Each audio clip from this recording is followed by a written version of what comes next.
consider the matrix M, eigenvalues of M are. This also we studied one property. If all the elements are equal, what we studied? First, see, we studied a property like this, like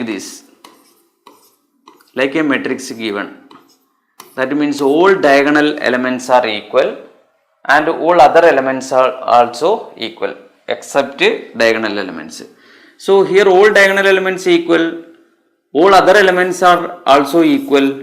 Then what we studied, this kind of matrix, x minus a, then next eigenvalue is x plus n minus 1 into a. This is the rule we studied, right?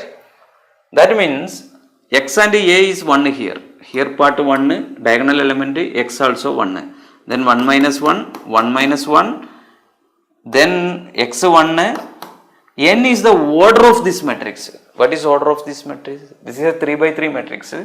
Then order is 3. Then 3 minus 1 into a is also 1.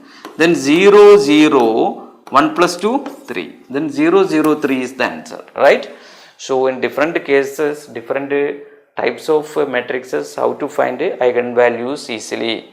We discussed detailed manner in theory, right? So go back to theory and come to the problem section, right? Then it will be very easy, right?